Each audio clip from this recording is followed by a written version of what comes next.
Well, the U.S. Department of Agriculture is asking for your help to stop Asian longhorn beetles from destroying trees in our state. Now, according to the department, more than 6,000 trees have been removed from damage caused by the invasive beetles. But that's not all. The Clemson Extension Service urging people to be on the lookout for an invasive hornet that was recently found in Savannah. So how can we spot these insects? What kind of damage can they do for our environment? Well, we have the answer here this morning. Joining me now is Stephen Long with the Clemson University's Department of Plant Industry to provide some tips. Stephen, thank you so much for joining us this morning. Good morning, Christy. Thank you for having me. Excited to be here. Yeah, I mean, I really want to know what's going on. So you are providing us with let's start with the Asian longhorn beetle. So what do we need to know? What are some of the signs to spot it? So we actually have this tree here with us this morning. The Asian longhorn beetle is known for primarily infesting red maples in South Carolina, but it does attack about 10 other trees in our state. It will lay these little egg sites that you could see here, and then it lives in the tree for about a year. The larva, which is kind of like a little worm, will burrow around in the tree, eating a lot of the wood. It comes out in about a year, usually comes out between May, June, July, sometime like that. And then it's this big black beetle that you see here. This is what the adult forms look like, a male and a female. So it does most of its damage in that larval phase, but as you can see, it's a very pretty bug when it comes out, and it can be easy for folks to spot if they know what to look for. I was going to say, it is really pretty. It has those really nice spots on there really too. Is. Wow. Now, they go directly inside the tree, and that's where they do the damage because they're pretty much decaying it from the inside out. Yeah, it's almost like, picture almost like a half-inch drill bit, just drilling holes throughout the tree. That's what these do. And you know, one or two here or there might not cause that big of a problem.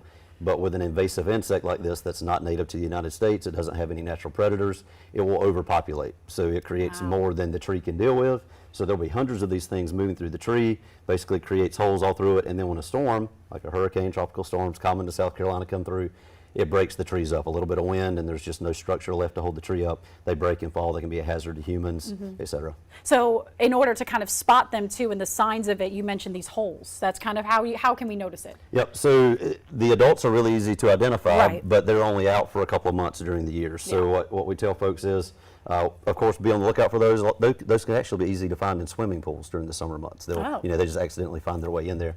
And that's a very identifiable bug. There were a few, I heard you guys talking about a palmetto bug. It's about the size of a palmetto bug, kind of has the same antenna. But the solid black, shiny with the white spots is kind of a dead giveaway. But we just ask folks to tell us about them, tell USDA, tell Clemson that they think they have something like that. And then, of course, if you're looking at this tree, these burrowing marks or these holes, it's kind of like a carpenter bee hole. There are a few other insects that do damage like this. Woodpeckers can be a little bit similar to that. But what we really ask folks to do is tell us, and so we can come out and look at it. That's actually how we found it in the first place in South Carolina. We had what we call a citizen scientist in the Hollywood area of South Carolina, saw the bug, captured it, sent it to us, and we found out that we had a new invasive in our state. Oh, wow. Well, really quickly, tell me about the hornet. What's going on with this one? Yep. So our counterparts, Georgia Department of Ag officials in Savannah, Georgia, recently found an invasive hornet there, the yellow-legged hornet, as you can see there on the screen. This is a hornet not native to South Carolina either, not native to the United States. This was the first United States find. It's not a danger to people, but it does kill lots of honeybees. And as you know, honeybees are very important to agriculture, very important pollinators in the United States. So we need insects like that are going to cause problems to U.S. agriculture to be kept in check. So our guys over in Georgia are doing a good job of eradicating it there. They've already found one nest. They're going to keep looking, and we're trapping and looking on our side because it's only about 3 miles from the South Carolina border. So we're going to be working closely with our beekeepers. And again, we ask our citizens of South Carolina, if you see a large hornet, there are some others that are about the same size, about 1 inch in length.